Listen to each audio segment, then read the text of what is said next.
Okay, we're done with our modifications. Just to give you an idea what we did here. Let me flip it real quick here. This is a modified v262 from WL Toys.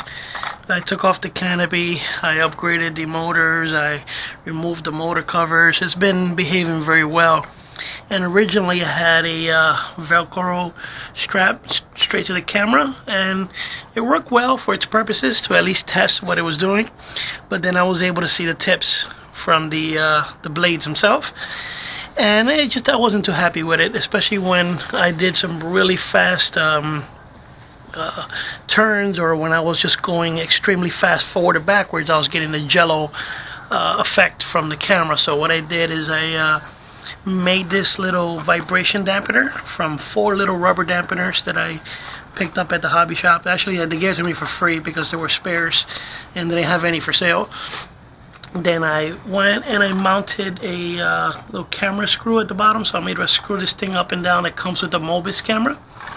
On top of that, I added a very small foamy wedge that I cut out, so it points more down, and everything is connected via Velcro to each other, so it holds very well. I went ahead, just for my sanity's sake, added an additional Velcro strap that goes all the way from the bottom here across down here on this side, and kind of keep it in the middle, so if something ever happens with the vibration with this Velcro straps, this thing won't fall off and I won't lose it. Now, initially, these little legs that I made for it, these actual skids, they were for the first camera, which only went about here. But so I'm gonna go ahead and pop these out and put in some extra long legs, which will come out about this much, and it should be fine. Till then, I'm going to hand launch it and catch it when it comes back. But overall, it does very well. It should completely get rid of all the jello effect.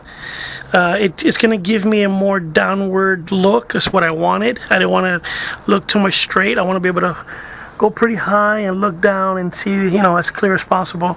This little canopy has been great. It's so light, and when there's no breeze, it helps with the hover very, very well, actually. It actually works out 100 times better than the original foam protectant that this thing brings, that is super heavy and just eats up too much wind. So we're going to go ahead and launch it up, right? Mm-hmm. We're going to go launch it up, go run some tests back and forth. It's been very, very windy this morning. I was hoping the wind dies out a little bit so I can at least do a stable test. But instead of just doing a smooth hovering, I'm going to jerk it left, jerk it right, go up and down, just kind of like really jiggle it around left and right like this. And I'm going to shoot up. I'm going to shoot this way with a little bit of space I have, just to see if we have any jiggling action happening with the mount itself. So, all right, wish us luck. All right, it's very windy this morning, but I do not want to wait for the weekend to test the new mount and wedge that points straight down outside. So I'm going to go ahead and activate it. I'm going to launch out of my hands because the camera hangs down very low, and I'm going to give it a quick run and test the vibration out. The camera will be upside down during the time I plug in the battery and all that stuff, so it's not that I'm recording backwards.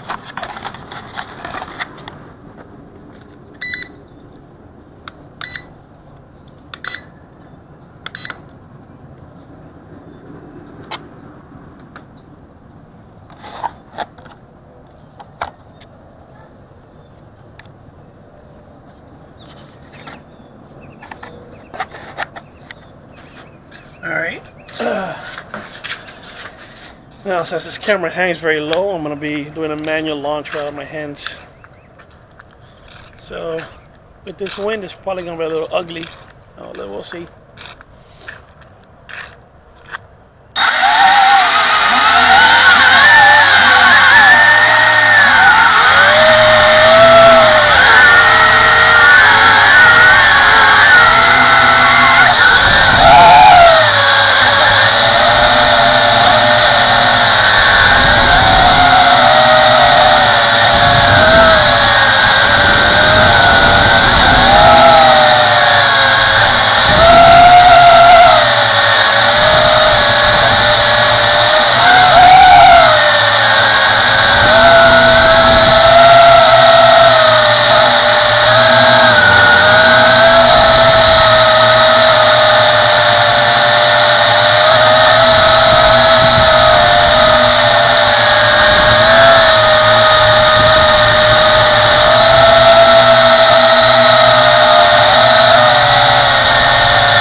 Alright, not too bad.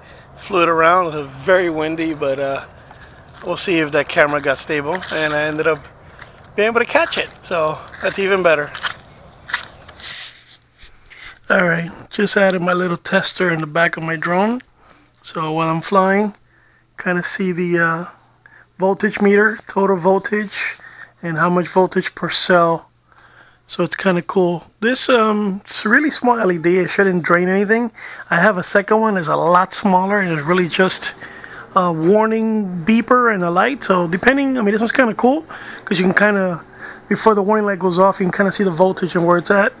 And it's pretty cool. It goes straight to the battery, and it's pretty nice. I'm gonna run it with it, and I see if it takes down the battery too soon or it's eating up too much power, which I doubt it. I'll switch it to the slimmer one. If not, I'll leave it on there. It's kind of cool. I put it in the back on purpose because most of the time you're hovering in front of you, and you can see it pretty far. Helps a little extra lead, and it's pretty loud. The beep is pretty decent. Let me show you. I'm gonna go ahead and put this down for a second. See, it's unplugged. Once I plug it in, you'll hear it.